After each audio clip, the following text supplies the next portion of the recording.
inside the Bank Center, because even in September, things can still be hot. look toasty. Still a little bit, Maybe huh? not as bad as right now. The all-time record high temperature in Corpus Christi, 109, happened in September. So, but that was likely a so function. good thing it's inside. That was probably, though, because we had a little drop in humidity, and that allowed the temperature to spike, and that tends to be what happens in September. Some of the humidity, the worst of it, goes down.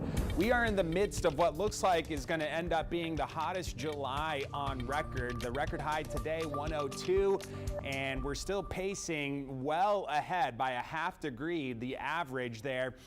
Over 2009. So as of right now, July 2023, on pace to be the hottest on record in Corpus Christi. It's 95 out right now. That's our average high for the date. 103 on the feel-like temperature and a southeasterly breeze around 20 miles per hour. Texas getting a little less colors on it with respect to the heat advisories. We've got some here. There are more in North Texas. Not a whole lot of rain, a little group of showers on the sea breeze west of Houston.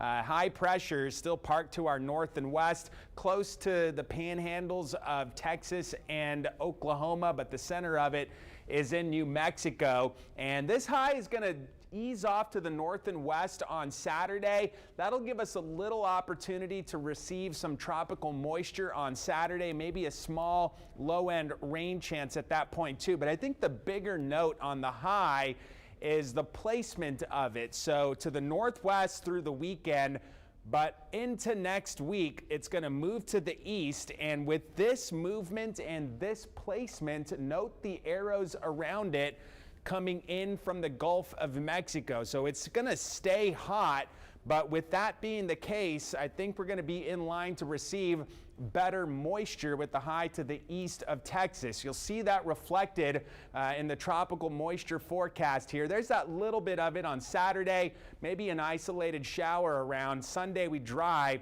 But then as that high moves to our east, it's going to put us in a better location to receive more consistent moisture, which may give us some, day-to-day low-end rain chances. So that's what we're watching next week. Tropics, 2 tropical waves, one in the Caribbean, one off the southeast U.S. Neither of those expected to develop. Still watching the one coming off Africa, low-end chance. This one, though, if it does develop, looks like it's going to turn to the north prior to reaching the U.S. Tonight, 77, few clouds out there, light wind overnight under 10 miles per hour.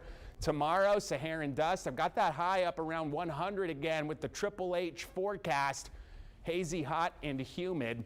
Winds will gust at times in the afternoon, 25 to 30 miles per hour. So choppy on the waters.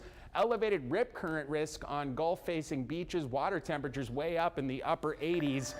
And Saharan dust with us through at least Friday, maybe a little bit of lingering dust on Saturday with that low-end isolated shower chance. And as that moisture looks to be in line mid to late next week, it may also drop temperatures down to the middle 90s, which is closer to seasonal average.